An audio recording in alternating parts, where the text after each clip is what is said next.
Welcome to Creative Block. We're your hosts, Gene and V. We interview people in creative industries about their life, work, and hobbies while we doodle jam. We asked people on Twitter if they had specific topics they want us to discuss, as well as some drawing prompts. And today with us, we have Samantha Gray, aka Sam. Woo, hey, everybody. Samantha. Samantha is an interesting... Samantha. Sorry. I've never said your full name out loud. This is the first time. You're just That's Sam, so funny usually. Your sorry was actually my middle name. Because it's Saudi. Like, sorry. Oh, okay. Oh, yeah? It's all right. I gave you a really weird intro. I try to come up with a different way of with starting the show every time, and we're 70 episodes in, and I'm running out of quirky ways to say hey. Sam, thanks for coming on the show. Sam, for those who might not know, tell us who you are and what you do. Oh my gosh. Why, of course. I am currently a director. I predominantly do adult animation, which I heard is special. It is special in our hearts. Yeah, you're the first exclusive adult animation guest that we've had. Little secret. Which is... I've done one kids show. Ah! Oh my god. Which one? Tell us. I don't want to. Okay. Well, then we'll scrub it from the record. We'll never talk about it again. But yeah. So, I mean, you've mostly worked in adult animation. Yes. From the start of my career to right now, I'm like... And I also think what's really cool with your career is that, like, you started as an animator, right? Yeah. Well, let's, like, I don't know if I should do my whole backstory. Yeah, let's take it back. Go. Let's do your backstory. Yeah, let's take it back to when I was born. I feel like everybody starts there. But that like really took me back. I went too far. So in kindergarten, actually, in terms of drawing, I like really didn't think I was anything special. And then I drew a teddy bear, and I'll draw it here. I like, because this was something I drew that someone said, "Wow, you're great at drawing." And then that, like... You're a good drawer. Yeah, and that sparked everything. And I've, like, looked back at this drawing I did, and it was something like this. Like, I don't know why I did block teeth. That was kind of a thing at one point. And then... It's kind of like the Radiohead yeah, a little bit. Logo. I was in kindergarten, and I, like, did not listen to Radiohead. But maybe the kid did, and that's why he thought I was cool. Oh my god, we figured it out. I drew the worst fucking Bojack in history. That was terrible. I don't know how to draw a horse head. I was the character design lead, and I'm drawing Bojack too. Well, you know, it's been some time, right? Yes. But yeah, so what was your first kind of start in art and animation, especially? Yeah, so after that compliment, I just really started drawing all the time, and then I really got into just hanging out by myself and drawing in my room all the time.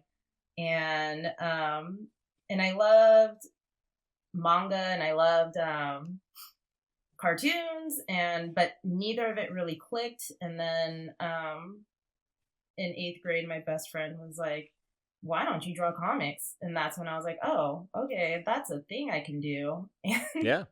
So then my goal was, I'm going to be a comic artist. And I was trying to put in these competitions, and I tried to like do web comics because that was a thing that was happening. And I went all through college being like, I'm going to be a comic artist. And even comic artists were telling me like storyboards where it's at, like comic books are dying. And and it still didn't really click. I was like, yeah, storyboards, okay, but comics though. What college, by the way? Where did you go to college? I went to Cal State Fullerton. Okay. Yeah, so I stayed local. And at first I was like, I want to go to art school. And I actually traveled to New York. I went to SVA, took a tour, and I was like, where's the campus? So it's like, I guess I'll stay here. And I got to do like a bunch of extracurricular classes, and I did like yoga, martial arts played lacrosse. Like, I did a bunch of stuff. Nice. And all thinking, like, I'm going to be a comic artist. And then my 5th year, right before I was about to graduate, no, 4th year, sorry, I took my first animation class. And my teacher, who was very frustrated with me, kept being like, how did you do that? How did you animate that? And I was like, I don't know. I just I just did it. Like, you gave me the prompts and I did it. And she got very mad at me, but she gave me an A. And why did she get mad at you? Was she just like, you're too good at this, or what I is it? think she was like upset that I didn't understand. Like, maybe she thought that I was like secretly already animating. Like Tracy? Oh, I see. I have no idea, but she just would be kind of mean to me, and I didn't understand. But that was the first time I hung out with animation kids, and I was like, oh, I'm here, I'm home. And it's kind of like fate, because once that got figured out, I got an internship at Titmouse, and then I started working there after. And and then I just been working ever since. And like you said, I started internship, then I did cleanup, and then like 6 months later a year later I got promoted to animator, and I was doing that for like 4 years. Oh wow. Yeah, I got super burnt out because I thought like, oh, you can just progress from animator to everything else, and that just wasn't what I was seeing.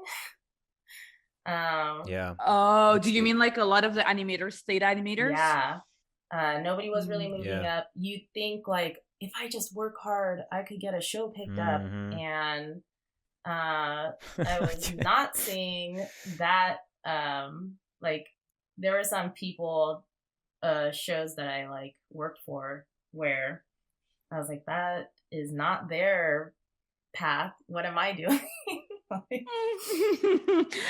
Yeah, I know what you mean. It's like you see someone that's like getting a show picked up in just like a couple of years, and you're like, I've already been working for so long and I'm still at like ground level kind of thing, right? Yeah.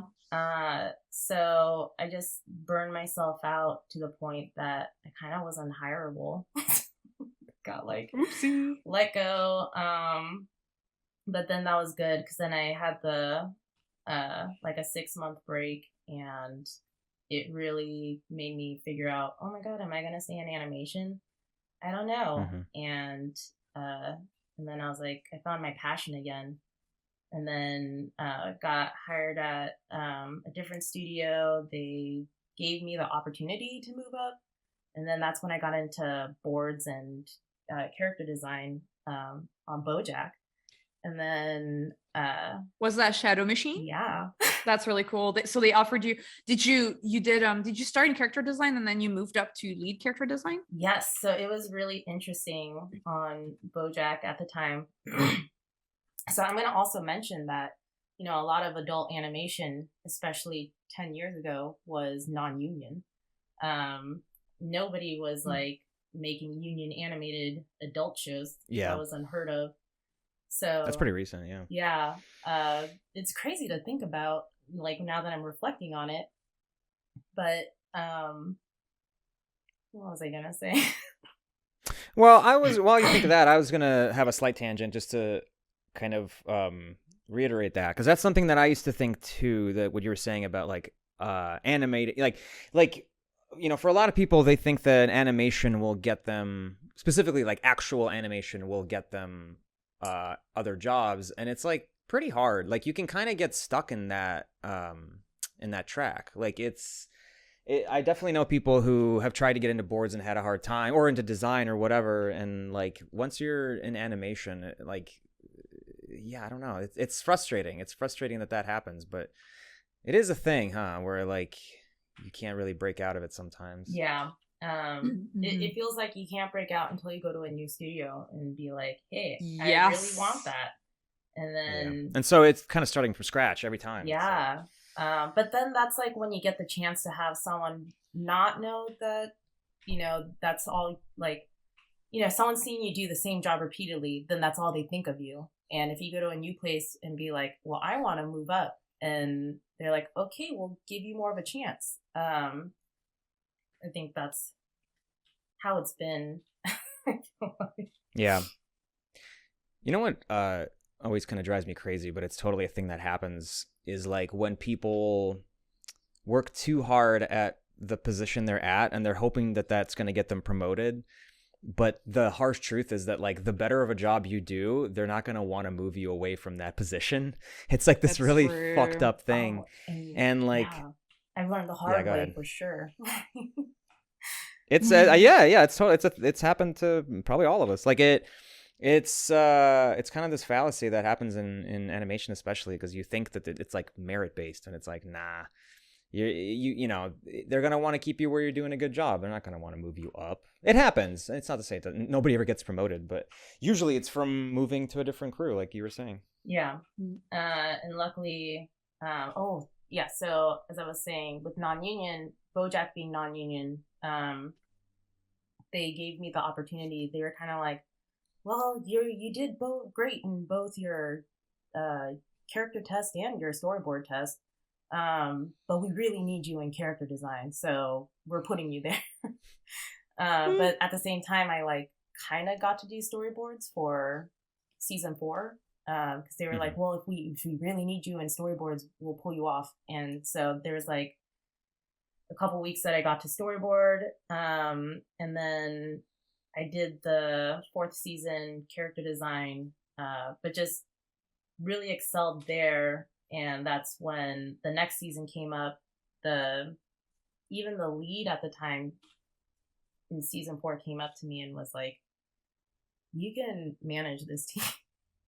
I was like, huh? What? He's like, yeah, you can do this. And sure enough, he left for Portland, and I got to take season 5. And that was like, ooh, when you learn management, that's a whole crazy different level than like when you're just drawing. Yeah. What would you say is like your biggest lesson of like going from character designer to lead character designer? And then later I want to ask, kind of going from boards to directing, because it's also like going from a solo job to like a management job, and if there's like differences and similarities. Yeah, my biggest thing I learned is it really is up to the person above you to, in a sense, nourish you. You have to be the one to nourish your artist, to make sure that they can do their job and help you make your job easier. And I think so when I took that position, it never occurred to me, that like aspect never occurred to me. And then I realized, oh my gosh, I am responsible to like how these people are figuring this show out, and how these characters, like, I have to be the one to communicate. I think that was another thing too, is like learning how to communicate. And so I don't know, that was such a wild thing for me to learn, but I hope that helps people. Because definitely after that, or even before that, you like realize who was bad. Because I think when I was just an underling, it's like you're a henchman. Yeah, when I was a henchman, I didn't see that. I didn't realize what was like either holding me back or accelerating me forward. And once I took that position, I realized who wasn't a good leader, and then who actually did help me, and was doing their job. So that was my biggest lesson coming into a supervisor role. That's really cool. And how did you move from lead designer to boards, and like kind of what motivated you to do that? Yeah, so after being a lead character designer and really figuring out, I enjoy storyboarding. Because, character design has its own fun of being able to rotate people around, do all these like cool designs. I especially loved designing on Bojack because Lisa Hannawalt, the character designer, she like, or just a designer in general, she was so it was just exciting. I don't know. And she, even though sometimes it would be really hard because, you know, patterns on characters and turning them around is pretty difficult. Yeah, no kidding. But I learned a lot from her, and I feel like that's one of the things that brings life to Bojack is she put so much personality in everybody's clothes and what they were doing that I don't know, I really admired that about her. And have been lucky enough to work on her show Tuca and Birdie, which is on its 3rd season, about to finish up. But Wow. so great. Yeah, I love that show. I mean, I love all the stuff you worked on. Actually, like all those shows I've watched them all the way through, and I'm a big fan. So it's cool to be talking to you, if nothing else. Yeah, go ahead. Oh, I was just gonna ask really fast. By the way, like on Rick and Morty, what were you doing? Were you animating, boarding, or character designing? So I was boarding. I started off as a revisionist, and actually that was something. I was a revisionist for a while, and again, I was getting that same stuck point of you're too good as a revisionist. We want to keep you here, and so it wasn't until Rick and Morty I had the chance where one of the directors was like, no, she's ready. So thank you Jake Hare, you were awesome. And yeah, so I got to be a revisionist and then move to boards, and my director Erica Hayes was just so amazing, like really helped me out, or like all of them, everybody at Rick and Morty they were all phenomenal artists who really helped out.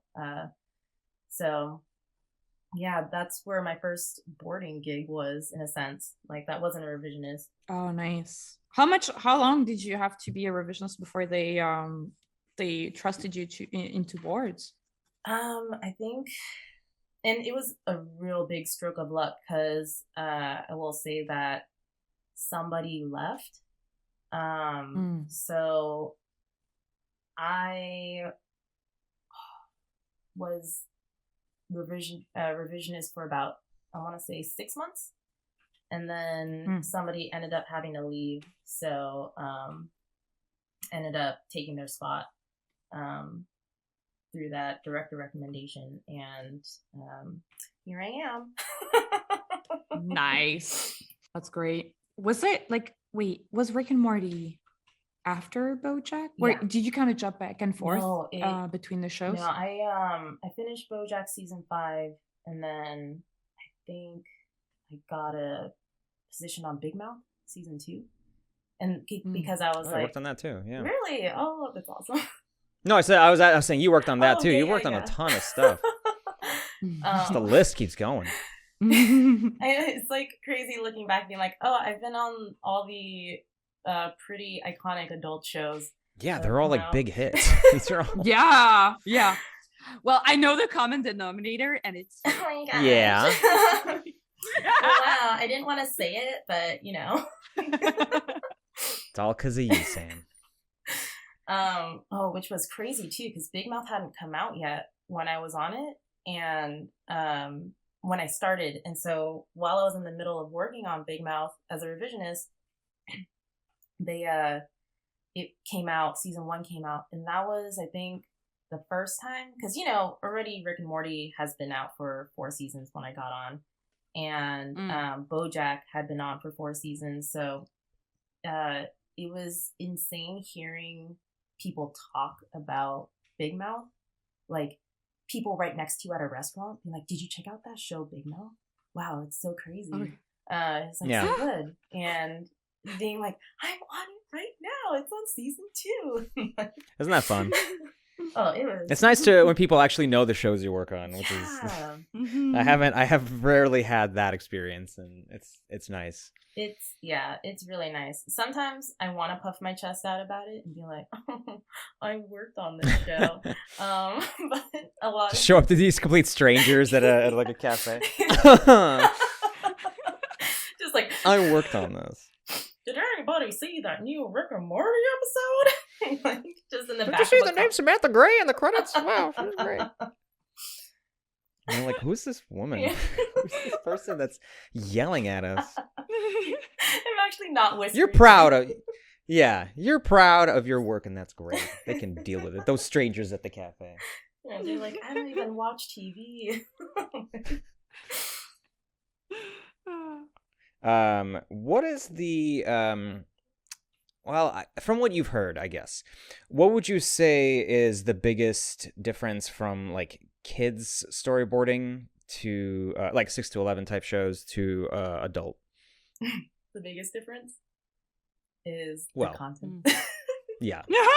I guess other than that, is there any difference in how those pipelines are structured or anything? Because I basically like, you know, from what I've gathered, from what I've heard from a lot of people, that primetime, what they call primetime shows, which is just, I guess, adult animated things, it's usually a little bit easier as far as schedules. I feel like I will just caveat in terms of like, I feel like prime time is a little bit different. It's a specific That's true. category within adult, because Yeah, that's true. I feel like Adult Swim, for example, it's not considered prime time. Prime time is kind of like these shows that will be at the prime time of watching, right? It's like it airs. What's Right, the yeah. time? It's like 6 to 8 or something like that. Yeah. Yeah, and it would be on like a big network. It's like Simpsons and Family Guy and stuff. Yeah, exactly. Yeah, you're right. Yeah, that's my flub. But yeah, I guess you're right. I think people mostly say that prime time is like pretty nice, but that's because they probably get shitloads of money and they can afford it. Well, I think the biggest thing then would be that a lot of adult shows are scripted. We don't do what is it, board driven shows. Mm-hmm.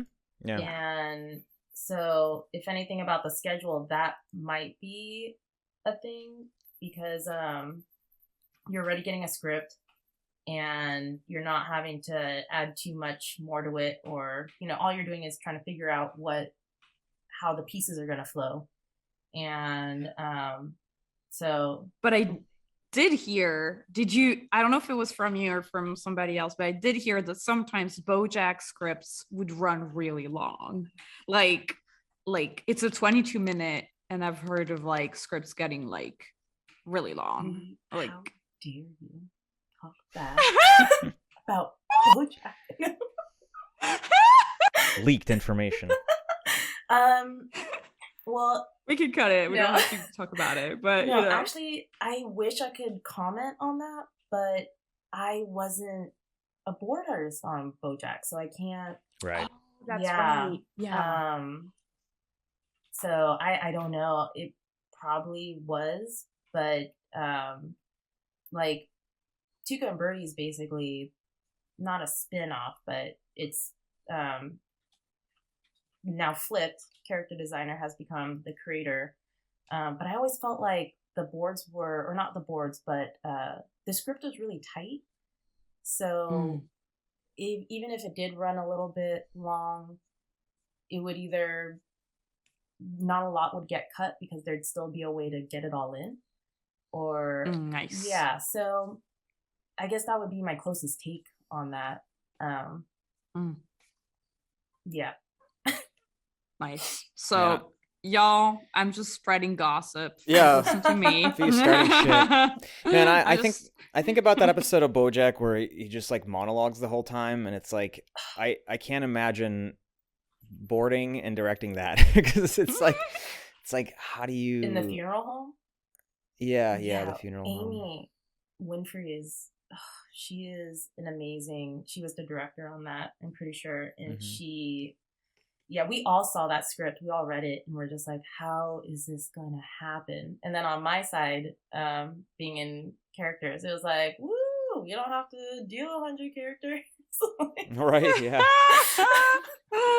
But no, she did, like, if anyone could do it, Amy could do it. And yeah, she did a phenomenal job. So, Yeah. Yeah, that episode, like, yeah, brilliant. And brilliant. It's a very good one. Yeah. We had a question on Twitter that I wanted to ask from @Cash. Two questions, actually. What were some of your most memorable experiences in working on all of your previous shows? That's hard. I think overall, my most memorable experience would be just the crew. I feel like I've been very #blessed that most of the people that I've worked with have been so nice. And even if we were, I mean, we're talking about it now with animation, how much overwork has been happening. And I'll admit I've done a lot of late nights. I've done, more work than I should have, thinking like that'll help me get ahead, and like have driven myself insane. And the crew has always been the thing that like really helps you want to stay. Because going back to my first animation class, like I figured out I want to do animation because of the people. And right. It really is the thing that is my favorite part. Yeah. I think that's very true. I think it's like you were mentioning kind of like the hashtags kind of like trending like today because of like the negotiations. So like #New Deal for animation and like Storycraft Unite and like equal pay for equal paint and like all of those hashtags. It kind of shows like how hard animation gets. But it's true that the people are always great. I've always been on shows where the crew is awesome. Like the other artists you can like talk to, you connect, you kind of had like similar life experiences. You love the same kind of stuff. Like everybody has to love cartoons to work in cartoons. Yeah. There's always something in common. Right. It's much easier than in an office environment where it's like, how's the weather? Like that's what I'm doing now. And man, it's so hard to connect with a lot of the people there because I'm just like, do you like cartoons? And they're like, no, dude, I have 3 kids. And I'm like, man, all right. I am the child. The other question that Cash asked was, what would be a project that you would love to work on look like? It can be original or based on an IP. Ooh, my own project. I feel like a lot of people must say that. Well, what would that be? And I'm just gonna go back to the crew project where the people don't have to feel like they have to hit these strict deadlines and do all this overworking, and just like, oh my gosh, can I just say that a lot of adult animation has been very guy oriented. So absolutely, yeah. Yeah. Sam and I actually like connected like really strongly. We were on a show together. We really bonded over like a specific episode, and we're just like, we have to do something. Yeah. It is. It's that's why I like Tuca and Birdie so much too, is because it's like so powerfully female. It's great. Interesting because if you talk to Lisa about it, she considers this not a female show. She thinks she thinks it is like an everyone show. Which I think is great, and that's like I want to keep working on shows like that. So maybe I already was on my ideal show and I didn't even know at the time. Oh no. We all learned something.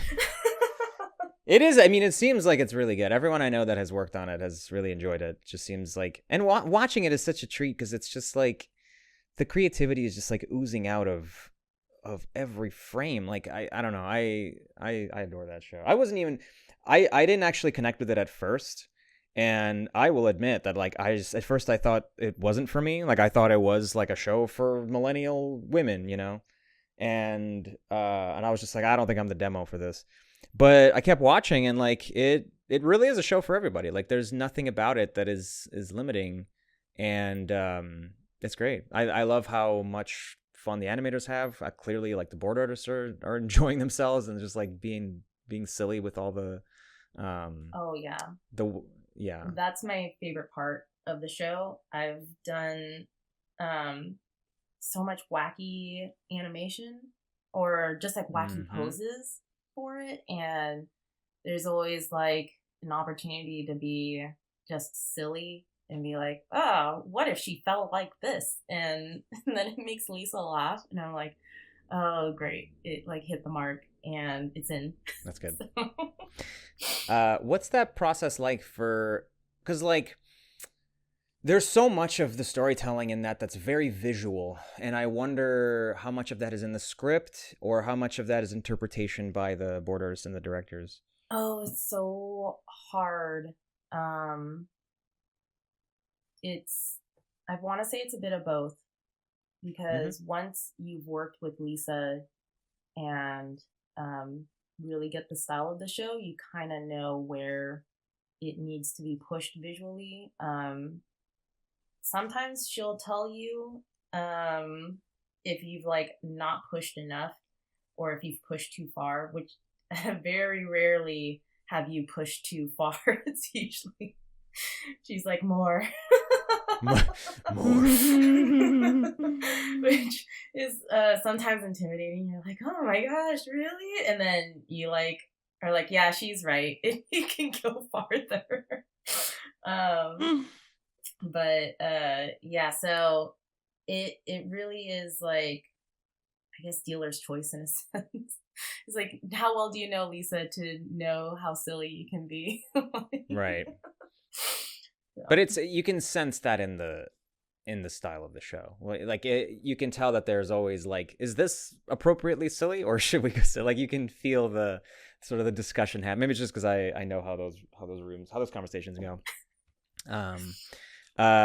From @AdamBills, this kind of ties into what we were just talking about. In which ways have your skills and experience as an animator influenced your directing? It's helped me. One, it's helped my poses. I feel like you can do, well, especially if you're on Tuca and Bertie, you can do these outlandish poses and you know how to do it because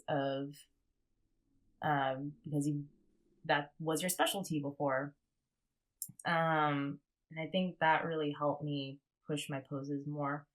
But the other thing is just knowing where in the pipeline that your work as a storyboard artist is going to go. And especially with like schedules being as they are, you start to try and be like, how can I make it easier for somebody that's like going to get this after me? So that's where that helps. And then obviously being a director, being able to tell your board artist like, hey, this is too ambitious, or this is going to be too hard. Let's try to simplify or still make it interesting, but workable. If that makes sense. It does make sense. And I think it's very considerate to think about the next person in line after you. Man, I don't think a lot of artists do. And depending on the pipeline, sometimes you just don't have the energy to do that, which that's not great. I mean, I'll be guilty and say there have been times where I've been like, screw it. Oh, sure. Yeah, no, sure. And that's, yeah. The best productions are ones where they give you the feeling and the freedom to think of the next person in line. Like, you know, that's only when your schedule isn't that tight that you can barely finish what you're doing, right? Like, yeah, it's tough. That was on Loud House when I was doing background design. Like we had pretty generous deadlines for design. It was 2 weeks for each episode, but the show wasn't that difficult. And that was the only time that I was thinking of the next. I was like, oh, I'm gonna like clean up these layers. Like it was like I'm gonna clean up these layers for the colorists, because it was just like I had a little extra time, so I wanted to spend it, helping somebody out. Meanwhile, when it's like you're cramming X amount of designs in a week, it's like you're not gonna give a shit about the next person. Like it's just not gonna happen, and that's fine. Yeah. It's just tough until they slap you in the face, because they're like, "Why did you do this to me?" And then you say, take it up to, with the line producer. Take it up with the people who are making these schedules. I've just been reading all these tweets from the all the hashtags that V put together. Well, V and the guild. And man, it sucks so much. It sucks so much how this is like the industry has just been like suffering for so long, and everyone's been quietly just putting up with it. Yeah. Well, I mean, it's hard because it's like, I mean, we've all been there where it's like when you're looking for your first gig, like the industry is so competitive. It's so competitive. Yeah. And like you said, Sam, it's like you got burnt out, and then because you were burnt out, you couldn't produce as efficiently as they were expecting you to at Titmouse, and then you got let go. And it's just like, come on, man, like give me a break.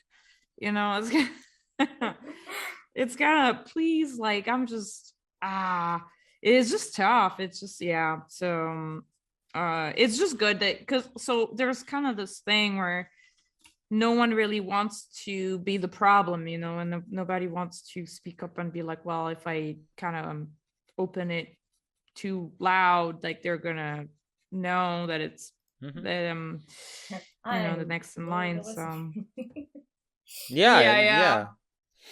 No, they don't want people. There's definitely a culture of like feeling afraid to speak up, and that's bad. That's not good. Yeah. But anyway, this is a hard pivot, but from at Court the Forest, which job do you feel has fed your creative voice the most? And how do you balance your creative energy for animation day job versus developing your own stories and ideas? I guess Tuca and Birdie, I'll keep coming back to that one. Just because, like I said, we were able to push things so much, which you typically don't do. Like even Rick and Morty, or like Big Mouth, they did do some extravagant things, but you still had to keep the character acting pretty realistic. Grounded. Yeah, it's grounded. Yeah. And with Tuca, I'm able to have her do a silly dance or do some weird movements and like make her limbs stretch out to the next panel to bring the camera back and stuff, and have such weird little jokes that that was just really fulfilling, because I feel like I'm just a weird person. So. But I feel you though. I feel like I've only worked on a single adult show with you, and it was also the same kind of thing where it was like, because I feel like a lot of writers come from like live action type of settings, so they kind of want the cartoon characters to feel very grounded and realistic, and it has its own set of like fun and challenges, but it's also like, please let me do a cartoon kind of feeling. Yeah. And I want to say that actually the person who was responsible for that cartoon feeling was Aaron Long. Very cool. Yeah, he got to really push that style and like animation tests and stuff, and Lisa was really into it. So he kind of like set that stage for being like, let's push things. And you can see in he animated the intro, and he's like always got great. I love looking at his animations and being like, oh, Aaron, I want to. And even though he has his own, he's always sharing his inspirations on Twitter.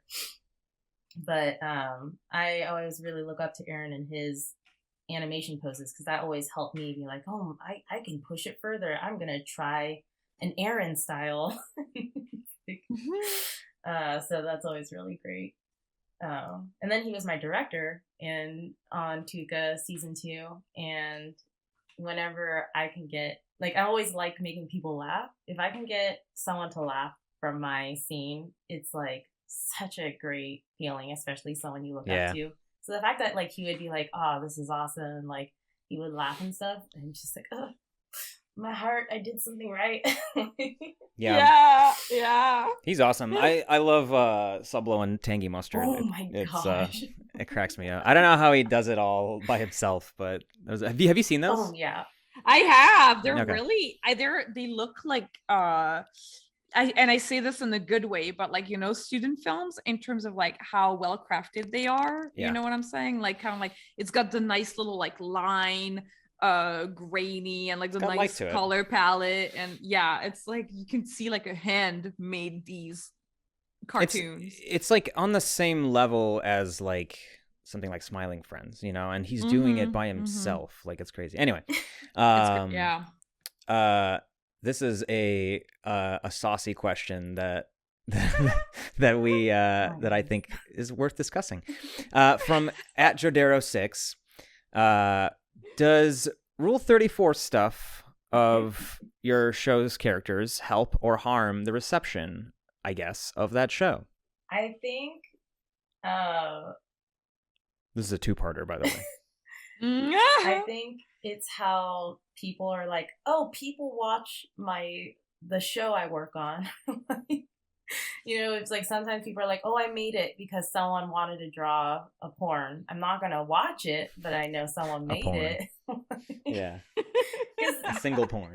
One single panel porn. Yeah.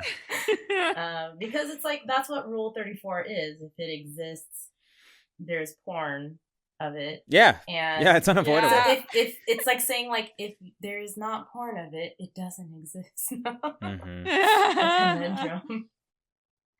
I've always said that like it's unavoidable and you're not gonna be able to control what other people do. Yeah. You know, nor should you really. And to me it's just a sign that something is breaching into a wider popularity. And so it's sort of like this concentric circle where it's like if you're starting to get Rule 34, that means you're reaching, you know, that many more people that are not drawing Rule 34.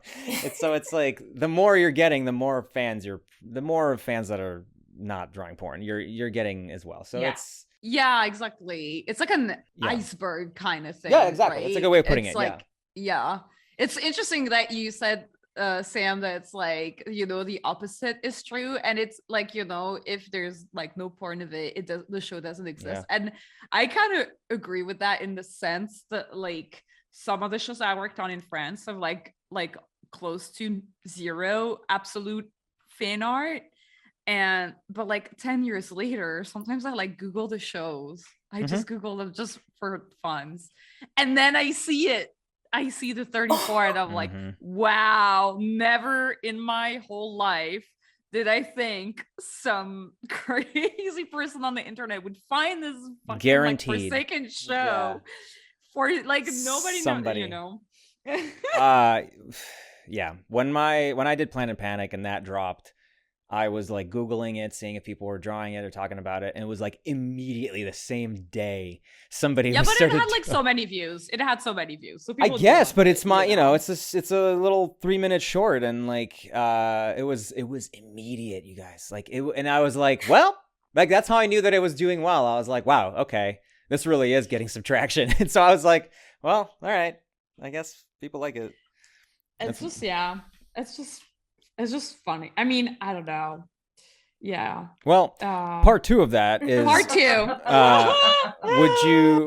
Would you guys, I guess, would you as you know, director working on a show, I assume, ever hire an NSFW artist to do actual company work? It depends, right? If you can hit the style of the show and I think the big thing is that you're gonna have to draw clothes on people in the show. Yeah, you probably worth mentioning. And they're not gonna be doing a lot of sexual things. So if you're fine with that and you can do the style, most likely yes. But as a secondary, if you as a person then try to think that in adult animation, like people share those kind of drawings, like we don't do. That's like not in our foresight of like, we may do some crazy things, talk about sex, do some humping, or what does that mean? Do something like I just what this, you're painting a weird picture of like I'm trying to remember. There is oh my gosh, because okay, so I animated on this show, one of my first jobs, Mr. Pickles, and I love this show. and drawing like big boobs that bounce, or drawing like as you do, or even like, okay, in Bojack, I got flagged one time for as the character lead because I had to look up dildos and butt plugs. Mm-hmm. And the IT apparently like talked to the supervising director, like talked to the higher ups, being like, why is she looking this up? And they're like, no, it's okay, it's her job. Why are they looking at your searches? Man, that like creeps me out more than the fact that you were looking that up. No, it's it pings. It's like people shouldn't be looking at porn. Like I think they put something that says like if people are looking at porn, it alerts them. Right. Interesting. So he got a ping that was like, I'm looking up these things, and that's wild. I've never heard of that. Yeah. So that's crazy because there's so many adult shows that have like orgies, or like, and even like the show that we worked on together, like I like, oh my gosh, there's just scenes that are like so explicit, and it's like, well, I gotta like look up reference. I just like the idea, of some there's some Googling stuff that you're orgy. Like, you read it on the page, and I mean it's still NDA and it hasn't like come out, so that's why I'm kind of keeping it like kind of like blurry. But there's some stuff that you read on the page and you're like, does this even exist? Is this something people really do? And you look it up. You have to look it up because you have to draw it. Man, V's been looking at some real gross shit at work. Yeah, and there's like, I don't know, there's some sequences, I don't know. It's like, yeah, there were some sequences that were, I was just like, all right, well, it's good. Yeah. Whatever you can think of people could do, somebody has done it. Yeah. Like, it's just a safe bet. It's crazy, too, to be like, because I think at one point on Mr. Pickles, I had to animate Grandpa doing something lewd, and it was like weird to be like, hey, mom and dad, this is my job. I have to draw like decapitations and like a dog wearing stripper, like literally wearing stripper legs as he's like on a pole. Yeah. Those shots are crazy. Oh my gosh, I think I've seen those because I've watched the whole like season 1 probably too. Oh my god, those shots are crazy. They're so insane. They're really it's insane to be like, yeah, that's my job. Right. But going back to like, but nobody, we only do it for the job, and we're not drawing fan art or anything being like, oh, look at this sexual position I drew of guys, check it out. I just like the idea, this visual, like somebody bursts into the office like, guys, you won't believe the thing I just drew.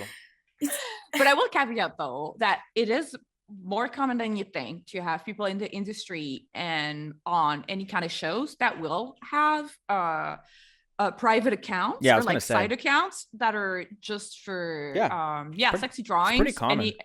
I've worked with a couple of artists and here's the thing is like they never talk about it, and it's just kind of like it's their private, it's like outlet, their private like they, and it's fine, like we shouldn't be judging anyone who does like sexy art. I'll admit I've thought about it, but I just like, we've all done sexy art. Like I've thought of doing a side account with like sexy art. It's just that you're kind of like, it's just kind of like, how comfortable are you sharing it? Like, are you doing it under like a private Twitter? Are you doing it?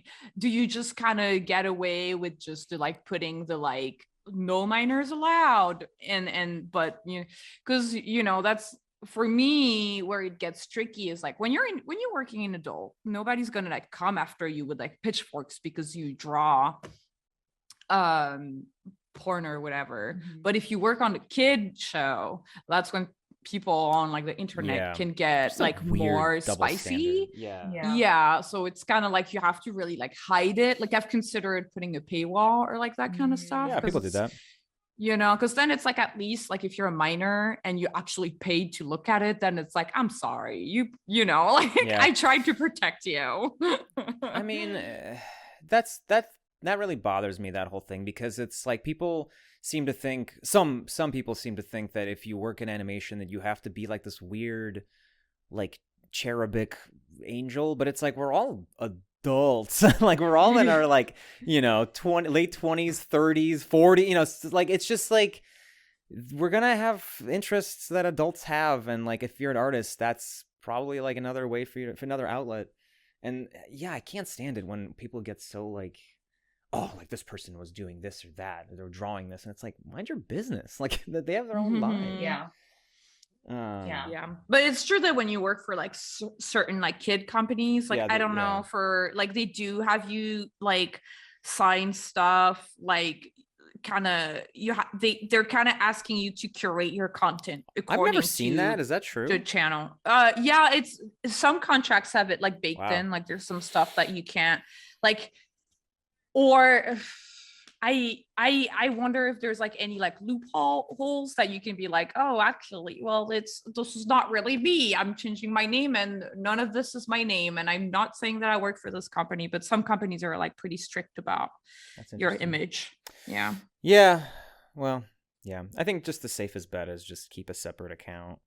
At the very least, that can't hurt. What if somebody was like a really good board artist, like an exceptional, like just like the best acting, but they cannot draw the characters not naked. Like they have to draw the peenies, and it's just like, what do you? It's like, damn it, they're so good. Well, then are you as a director supposed to go in and change each drawing? Yeah, you have to draw, and they like refuse to. By the way, like you would have to have a revisionist that is just putting pants on every character.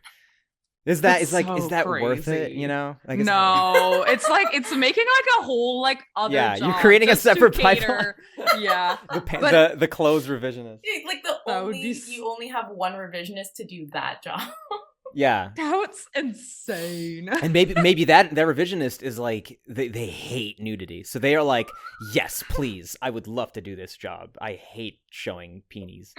But it's been actually kind of like the opposite of what I've seen happen on a couple shows. Like I've seen a couple shows where it's kind of like, y'all, like during the interview, it's like, buckle up because you're going to be drawing a lot of genitalia, and it's kind of like and you know, at first you're like, how bad can this get? And then you're like on the show and you're like, okay. Yeah. Not our show, but like another show. I've heard stories like that. Kind of interesting. I just think it's kind of interesting that, like, you know, it really depends. It really depends so much on like the leadership. It really does. And who's like creating it too. Yes. Kind of what they're trying to do, you know, like because sometimes, you know, like the creator can be like, I want to create something really edgy, you know, and kind of like write that line, you know. So yeah. Speaking of creating and writing that line, I don't know. How do you deal with creative block when it hits you, and how does it feel for you? Oh man. I'll be honest. I'm like having a creative block right now. Oh wow. And let's help you through it. Yes, let's work. It's been a bit hard because it's been going on for a while, and I kind of think it's because of burnout. But at the same time, I'm like getting opportunities. Like the fact that I'm getting these directing opportunities. Who says And it's like, who says no? When it's like, yeah, you can totally say no. You can say, yeah. But they've just been too good to pass up that I'm like, I want to keep going. Like, this is such a cool show, or there's this. I guess the best I can say is working all night. No, I'm just joking. Don't work all night if you have a creative block. But one of the things that's helped me, one of my friends gave me this advice is, and I mean, this is something I've carried with me my whole life, and there will be times where I like drop it, but when I get back into it, and I think it's like one of the things that can make you a successful artist is just doing it, even if you hate it, even if you're like, I'm not motivated, or I'm not gonna make the perfect drawing. Just take like 1 minute, 5 minutes, draw a line, do something, write something, and if you do those 5 minutes and you're like, okay, I don't have any more, like, cool, you're done for the day. But sometimes you can get into a groove just by starting. Yeah. And you go and you're like, oh crap, I like drew 10 pages, or so and it's something I see with people who want to be artists, and if in a sense they're like not making it because it's always the first advice I give people is like, just take those 5 minutes a day. Like, you got to put the work in. You just like do something creative, and eventually you'll get a finished picture. You're like, at least progressing. And when people don't do that, it's it's heartbreaking. Saying like, then they get frustrated about like, oh, why am I not making it like this person, or why is it not happening? And it's just like, you just gotta put that little jump in. Yeah. Yeah. No, I think that's really good advice. I think it's great. Yeah.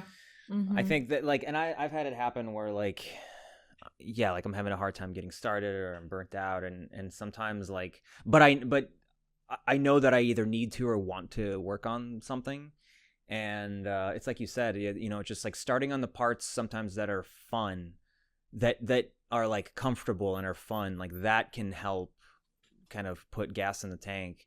And if it doesn't, it doesn't. But like chipping away a little bit each day can, like, when you look back on 2 weeks of doing a little bit, it's like, well, shit, this is coming together. Like you start to look at everything you're doing, and like it's like, oh, okay, I have been doing stuff. Yeah. I think it's really good advice. V, is there anything that specific you wanted to ask Sam? I was gonna say, like, what are your goals, kind of like, and what are you excited about? Yeah, let's hear it. I'm like, well, so the first month, let's see, my goal is to, I mean, if this is like a Miss America like overall goal, I want to like just inspire people with like, I guess what I'm doing, which is why I want to continue being on all these great shows, and it's I just like, it fills me with so much to be like, I want to make something like these great shows, and be able to inspire people and make people laugh, and at the same time put so much feeling and show the variety that you can have, not just with men but with women, and everything in between, and out of the box, and just being human, and so hopefully I can I'm actually working on a novel, but I'm also like, I'm still debating whether it's going to be a graphic novel. Mhm. And it's going to be about two girls coming of age. They are sisters, but not like they were both orphans and then got adopted.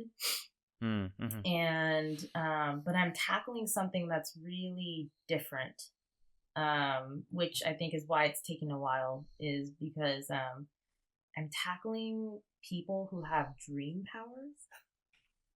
Okay. And I don't think that's something people have done or built a world around. And so it's almost like the world building of, is this fantasy? Is this part Right. of our life? And it's like gone through a lot. But it's finally coming to a point where I just need to get the story out now.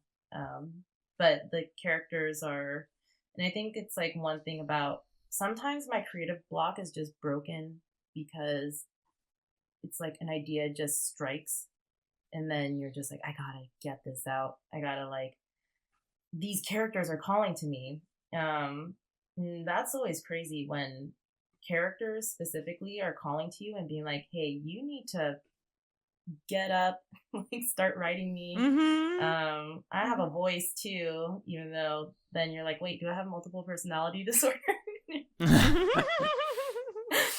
You're like, oh, this voice in my head is just telling me their name and their personality and what they're doing, and they're telling me I have to write them or else I'm gonna go insane. So that's interesting. yeah. And I always love when an idea strikes like that, or if you're listening to music and you think of a music video or something and you're like, I'm so inspired. That's amazing. Or even just watching other inspiring people making their stuff and then being like, yeah, I want to do that too. So. Yeah, I think that's great. I love that. Give us, what do you want to plug? What are your social media handles? Is there anything you want to promote? Gosh. Well, my main is my Instagram, I feel like, which is Samantha S. Gray. I have a website, samanthasgray.com. You can see my work. You can see some of the stuff I've done. I got to do like, one of my favorite things I got to do was this, a musical number in Tuca Bertie. Ooh. And it's all about bros. And I was so grateful that my director, Adam Parton, was kind of like, I trust you, here you go. And he let me go ham. And oh my gosh. And I know I'm supposed to be plugging, but at the same time, I'm like, I just can't stop talking about great people who, as supervisors, like help you in your career. Cause, Aaron Long was one of them. Adam Parton has been a huge one. And he was my assistant director for my first Tuca and Birdie directing episode. And he was like the biggest help. But my Twitter, Samistrations. I wish I had more stuff to tell you guys about, but I feel like they're all work in progresses right now. Sure, that's fine. Do you feel like your social media presence has helped you find any of the jobs you've had, or is it just kind of the momentum of like having done a good job on the shows before? It's interesting. I feel like right now it's been, or like lately it's been just by word of mouth. I've been lucky that people have recommended me, and that those producers have given me a chance. But actually this latest show was the first time I felt like, oh my gosh, my social media actually really helped. Okay. I interviewed for the show I'm working on. And I got to like talk to the showrunner a little bit and like, oh my gosh, thank you for hiring me. And she was just like, your Instagram, and it wasn't even my art. It was like, she got to see who I was as a person, and she was like, you would get my show. And so I wanted to hire you, and you were like the piece I was missing. Which on one hand is like, wow, that's really cool. And then on the other hand, like, oh crap, that's a lot of pressure. Yeah. But that was the first time I actually heard that about my work, or like, you know, who I am. So that was like a big thing to me. Be like, wow, socializing really paid off, huh? Sometimes it does. Yeah. Well, that's the end of this creative block. Sam, thank you for being our guest and sharing your story. Wow, thank you for having me. I hope we all learned a lot today. We sure did. And thanks to your listeners. Follow us on Twitter. It's at Creative Block, creative without the vowels, where we ask for drawing prompts and questions to ask our guests. Huge thanks to our editor, Clemens, for editing the podcast, and Malik for helping us produce the show. If you love our show, then support us on Patreon. Becoming a patron gets you early access to interviews as well as bonus episodes. Click the link in the description of this episode. I've been your host, Gene. And I was V. Keep being creative, and we'll see you next week. Bye. Bye-bye.